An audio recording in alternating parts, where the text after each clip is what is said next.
शुद्धात्मानकम् श्रीरुद्ररूपम् ध्यायेत् शुद्धस्फटिकसङ्काशम् त्रिनेत्रम् पञ्चवक्त्रकम् गङ्गाधरम् दशभुजम् सर्वाभरणभूषितम् नीलग्रीवम् शशाङ्काङ्कम् नागयज्ञोपवेदिनम् व्याघ्रधर्मोत्तरीयम् च वरेण्यमभयप्रदम् कमण्डलवक्षसोत्रानाधारिणम् शूलपाणिनम् ज्वलन्तम् पिङ्गलजटाशिखामद्योतधारिणम् वृषस्कन्धसमारोढम् उमादेहार्थधारिणम् अमृतेनाकृतम् शान्तम् दिव्यभोगसमन्वितम् दिग्देवतासमायुक्तम् सुरासुरनमस्कृतम् नित्यम् च शाश्वतम् शुद्धम् ध्रुवमक्षरमव्ययम् सर्वव्यापिनमीशानम् रुद्रम् मे विश्वरूपिणम् एवम् ध्यात्वा द्विजः सम्यक् ततो यजनमारभेत् अथातो रुद्रस्नानार्चनाभिषेकविधिम् व्याख्यास्यामः आदितयेव तीर्थे स्नात्वा उदेत्य शुचिः रजतो ब्रह्मचारी शुक्रवासादेवाभिमुखः स्थित्वा आत्मनि देवता स्थापयेत् प्रजनने ब्रह्मा तिष्ठतु पादयोर्विष्णुस्तिष्ठतु हस्तयोर्हरस्तिष्ठतु बाह्वोरिन्द्रस्तिष्ठतु जठरे अग्निस्तिष्ठतु हृदये शिवस्तिष्ठतु कण्ठे वसवस्तिष्ठन्तु वक्त्रे सरस्वती तिष्ठतु नासिकयोर्वायुस्तिष्ठतु नयनयोस्कन्धादित्यो तिष्ठेताम् कर्णयोरश्विनौ तिष्ठेताम् ललाटे रुद्रास्तिष्ठन्तु मूर्ध्नादित्यास्तिष्ठन्तु शिरसि महादेवस्तिष्ठतु शिखायाम् वामदेवस्तिष्ठतु पृष्ठे पिनाकी तिष्ठतु पुरतः शूली तिष्ठतु पार्श्वयो शिवाशङ्करो तिष्ठेताम् सर्वतो वायुस्तिष्ठतु ततो बहिः सर्वतोऽग्निज्वालामाला परिवृतस्तिष्ठतु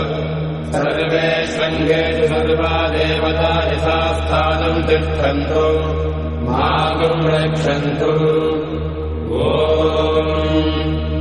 अग्निर्मे वाचिश्रितः वाहृदये हृदयम् मयि अहममृते अमृतम् ब्रह्मणि वायुर्मे प्राणे श्रितः प्राणो हृदये हृदयम् मयि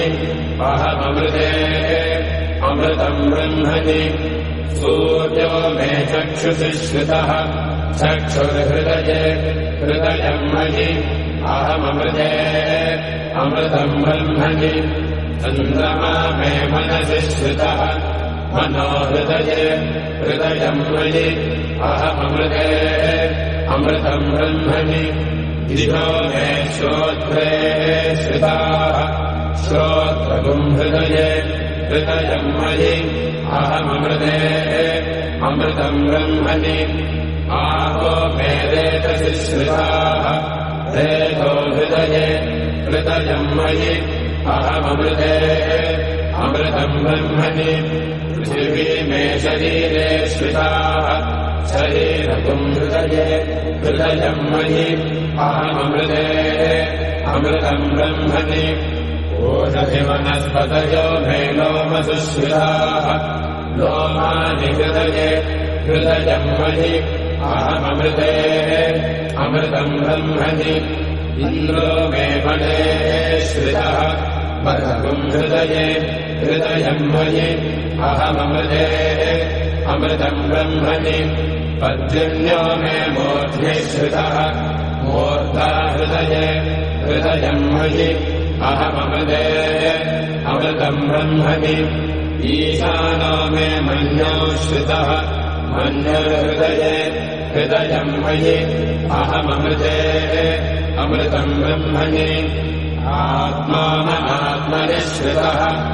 आत्मा हृदये हृदयम् मयि अहममृते अमृतम् ब्रह्मणि पुनर्महात्मा पुनरायुरागात् पुनःप्राणः पुनरागोतमागात् वैश्वानरो रश्मिधर्मावृधानः अन्तर्तिष्ठत्वमृतस्य गोपाः अस्य श्रीरुद्राध्याय प्रश्नमहामन्त्रस्य अघोरऋषिः अनुष्टुप्छन्दः सङ्गर्षणमोद्यस्वरूपो योऽसावादित्यः परमपुरुषस्त्वयेष रुद्रो देवता नमः शिवायेति बीजम् शिवधरायेति शक्तिः महादेवायेति कीलकम् श्रीसाम्ब सदाशिवप्रसादसिद्ध्यर्थे जपे विनियोगः ॐ अग्निहोत्रात्मने अङ्गुष्ठाभ्याम् नमः दर्शपूर्णमासात्मने दर्जनेभ्याम् नमः